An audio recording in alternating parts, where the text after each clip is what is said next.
Hello everyone, it's Mr. Wolf here, and in this video I'm going to be introducing today's task for Wednesday, January 5th.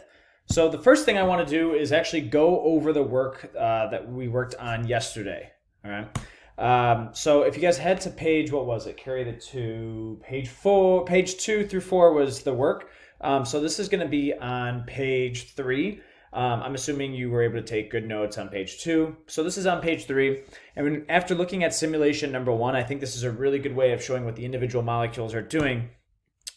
We see that the red dye molecules diffuse from an area of a high concentration. We could actually see that frozen in time right here. And over time, they spread out and become evenly spread out. But they keep on moving, all right? Even though they're spread out, they're still moving. It's not like they just stopped, all right? Now, when we look at this simulation, right, we see some large molecules and some smaller molecules. And so we notice that once we pressed go, even though these molecules wanted to go from one side to the other, they couldn't because they couldn't get past that membrane. So in terms of using all these terms together, you didn't have to have exactly what I had. But look what I have. Look at what you have. All right, is it fairly similar? I said that, hey, there's a concentration gradient where there's a high concentration of small blue molecules on the right side. Those are those little tiny ones right here.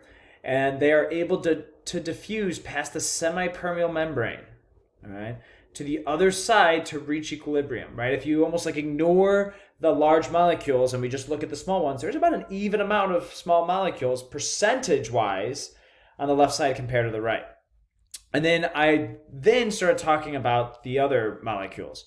So there's a concentration gradient of a high concentration of large green molecules on the left side.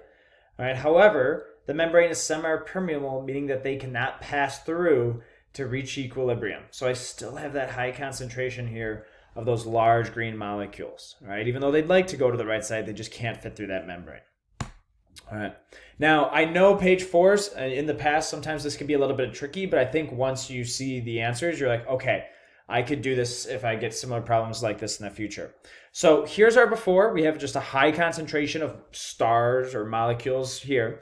And we know because of diffusion, you always go from a high to low concentration until equilibrium's met. So overall, I have about equilibrium. There's about an even amount of stars. All right. And then if I look at the second example, all right, ooh, it looks like I have this line right here, but it tells me that this is a semi-permeable membrane, which allows circles to cross.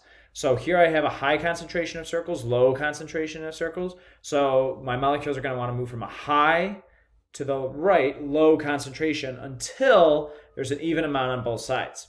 If I look at the third, all right, same thing. Looks like there's a little bit of a high concentration of circles here. So those spread out to the right side. There's a high concentration of stars on the right side. So those spread out to the left side. And there's an even amount on both sides. Notice the semi-permeable membrane allows both to cross. All right, now if I look at the last two examples, all right, here I have a high concentration of stars to the right, and so they're going to want to move over to the left until equilibrium is met. Again, the semi-permeable allows both to cross. So in my this example too, I have a high concentration of circles on to the left, so they're going to move over to the right until equilibrium is met. So I got about an equal amount on both sides.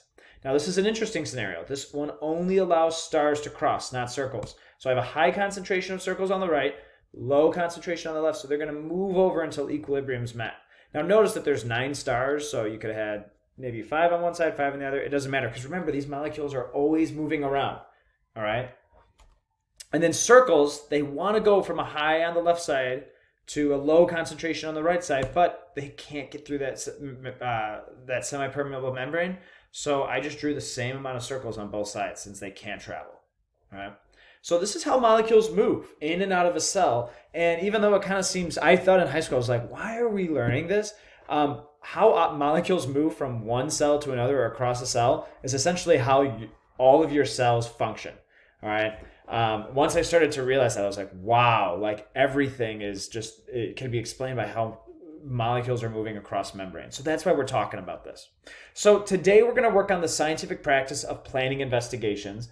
Right. And I'm going to introduce you guys to a what's called the big cell in terms of doing experiments with it. We'll do it virtually, and then when I come back in class, we'll do some ones in person too. So our question today is, does temperature affect the rate of diffusion? We know from yesterday that diffusion is when a high concentration of molecules spread out, but will they spread out faster or slower depending on the temperature, or does it have no effect? All right. So what we're going to do is we are going to make a big cell.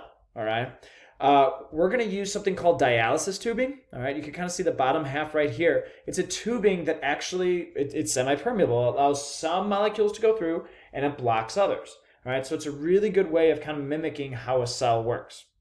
So what we'll do is we're going to take some water in a test tube, or we would take some water in a test tube. We would take some type of solvent, solute, which could be glucose, it could be starch, it could be some other type of molecule, and we'll mix it in.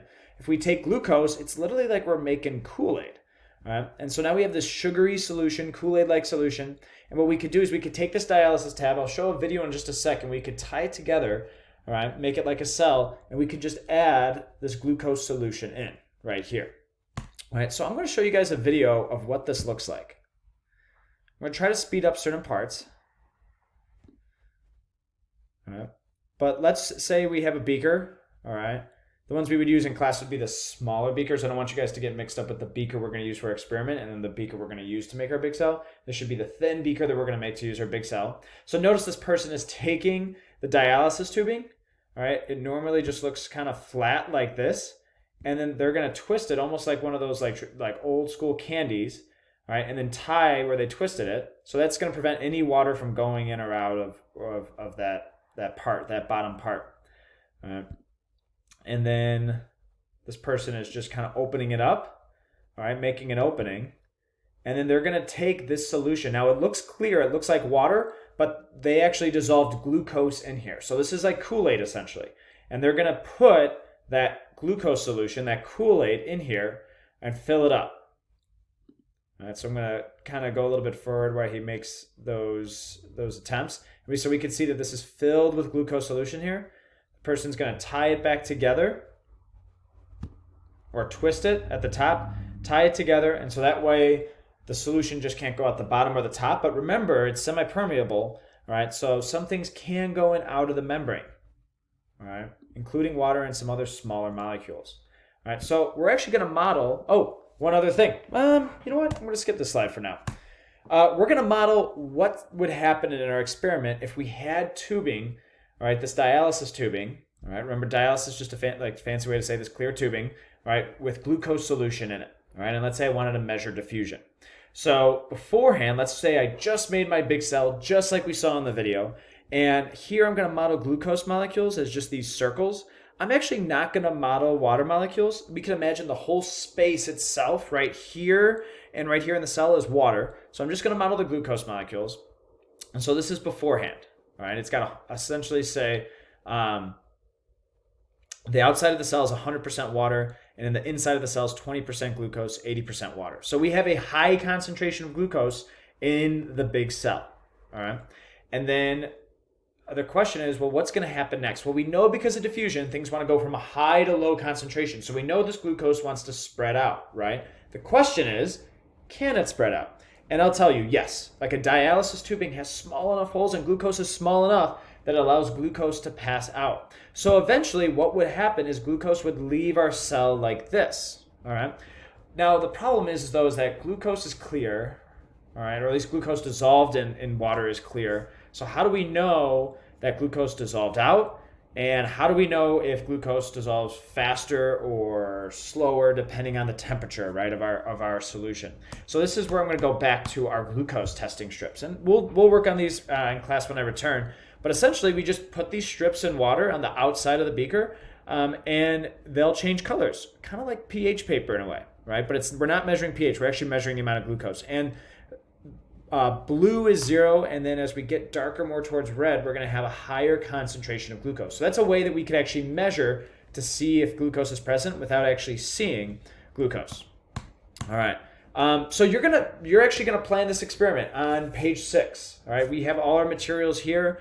Dialysis tubing. Remember, you could fill the tubing with glucose. I recommend doing that. You have glucose powder and test strips, ice, a hot plate. And you're going to plan your experiment and make your table. With 15 minutes left, make sure that you look at the keys afterwards to see, first of all, how did you do on planning your experiment, and what are the results of this experiment? I want you to know that by the end of class today. Really quickly, this is important. At the top of page 6, it's a weird question. It's like, how does the particle size affect the rate of diffusion? It makes no sense. Change the question to this: how does temperature affect the rate of diffusion? And then remember, how can we use a question to identify our independent and dependent variable? Remember, there's always going to be two variables in our equation. In this case, it's temperature and the rate of diffusion. Think which one's your independent variable, which one's our dependent variable. All right. Thanks for watching, everyone.